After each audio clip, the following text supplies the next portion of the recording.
Ito pong Pajero ay isang full-size SUV na tinatawag din po sa North and Latin America na Montero.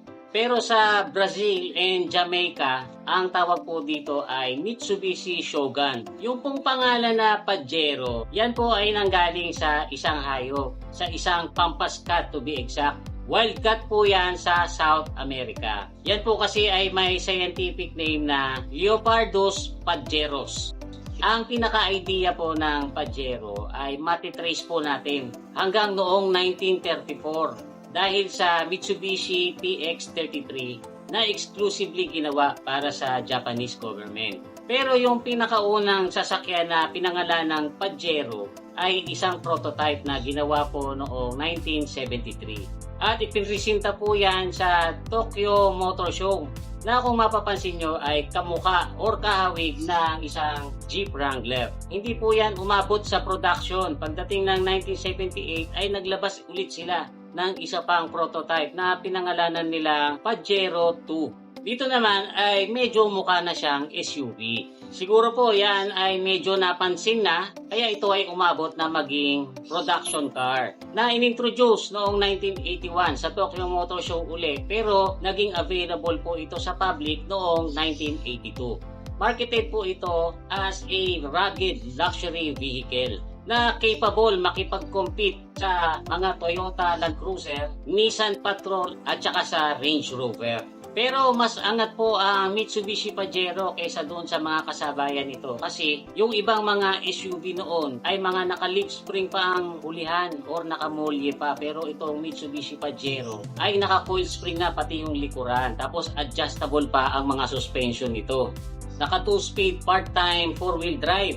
Tapos, ang maganda pa nito ay available ito sa 2-door or 4-door variants. Noong mga panahon po na ito ay very active ang Mitsubishi sa rally.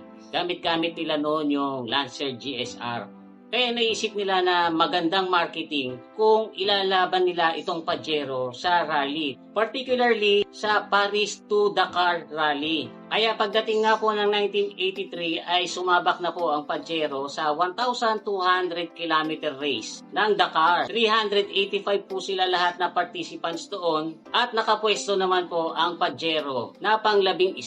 So not bad po yon para sa first time nilang pagsali sa Dakar. Considering na ang ginamit nilang Pajero ay almost fully stock.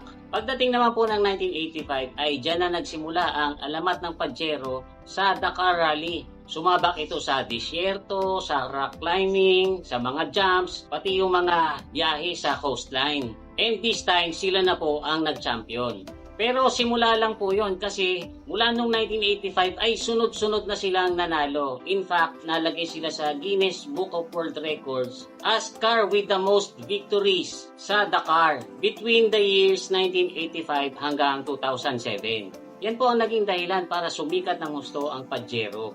Natatandaan ko pa nga po noong mga panahon na yan, kilalang kilala ang Pajero dito sa Pilipinas na sasakyan ng mga congressman or mga politicians. Pagdating po ng 1991 ay inilabas ng Pajero ang second gen na maraming pinahanga kasi guys, ang naging focus naman ng Pajero dito ay hindi lang sa performance kasi inimprove din nila pati yung interior nito. Naging mas luxurious. Tapos, ang maganda po niyan ay naglabas ang Mitsubishi, meron yung tinatawag na metal top, merong canvas top convertible, tapos yung pinakasikat na high roof wagon. Standard po na equipped ito ng ABS at merong 3 modes adjustable shock absorbers. Sa panahon natin ngayon, hindi yan big deal pero noong 1990s ay big deal po yung mga features na yan. Sa mga luxury car lang yan meron. Pagdating naman po ng 1997 ay naglabas sila ng Special Edition Pajero Evolution. Na talaga naman noong mga panahon na yon ay parang wala ka nang hahanapin pa. Kasi yung malupit na performance ng Pajero ay pinartneran pa ng race-inspired looks. Ang makina nito ay 3.5 liter Myvec V6. Although naturally aspirated lang yan, ay kaya po nito magbigay ng hanggang 276 horsepower. Naka 4-wheel independent suspensions. Made of aluminum ang hood nito para mas magaan, parang sa Lancer Evo. Meron na rin po itong skid plate Tapos, available lang po ang Pajero Evolution sa two-door design. Yan daw ay para mas magaan. Ito po ang ginamit ng Japanese driver na si Kenjiro Shinosuka na nanalo sa Dakar noong 1997. Pero bukod po dito sa Japanese driver ng Mitsubishi Pajero ay nagkaroon din po sila ng German na driver, tapos babae. Yan po si Jutta Kleinschmidt.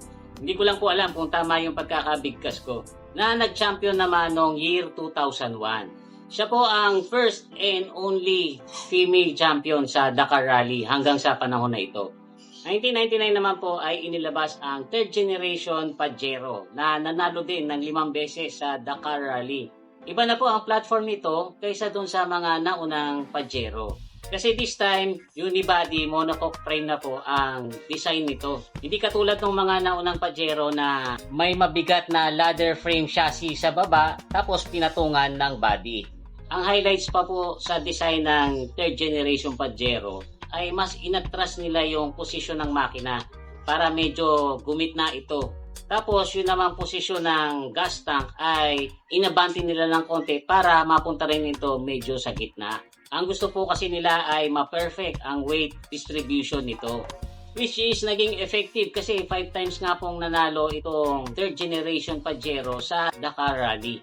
Kaya lang guys, pagdating po ng 2006 ay dyan na po nagsimulang mag-fade itong kasikatan ng Pajero. Kasi ito po yung mga panahon na unti-unti na nauuso yung mga SUV na mas maliliit na kung tawagin natin ngayon ay mga compact or subcompact SUV at saka yung mga crossover.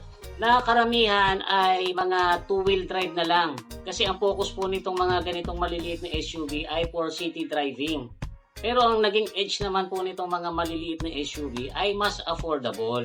Tapos hindi rin po nakatulong sa image ng Pajero noong mga panahon na ito na hindi na sila nananalo sa Dakar mula noong 2007. Hanggang sa dumami na nga po ng dumami ang mga car companies na kisawsaw sa paggawa ng mga compact, subcompact at saka mga crossover SUV na unti-unti ay sumisira doon sa market ng mga full-size SUV na talagang mga capable sa off-roading tulad ng Pajero. 40 years pong nag-exist sa market ang Mitsubishi Pajero at more than 3.3 million units ang naibenta sa loob po ng 40 years na yan. At sadly, noong 2021 ay discontinued na po ito. Makikita pa rin naman po ang pangalang Pajero dun sa maliit na version nito na tinatawag na Pajero Sport. Sa ibang bansa po yon kasi dito sa Pilipinas ang tawag po natin dyan ay Montero Sport. Pero although Pajero ang pangalan niyan sa ibang bansa, ay malayo na po ito doon sa design ng original na Pajero. At malamang ay hindi nito mapantayan yung kasikatan ng full-size na Pajero. Noong November 2023 ay napili po ang Pajero na masama sa Hall of Fame at itinuring na isang historical car ng Japan Automotive. So sa ngayon po ay hindi natin alam kung kailan babalik or kung mababalik pa ang Pajero sa market. So sa ngayon, rest in peace Mitsubishi Pajero.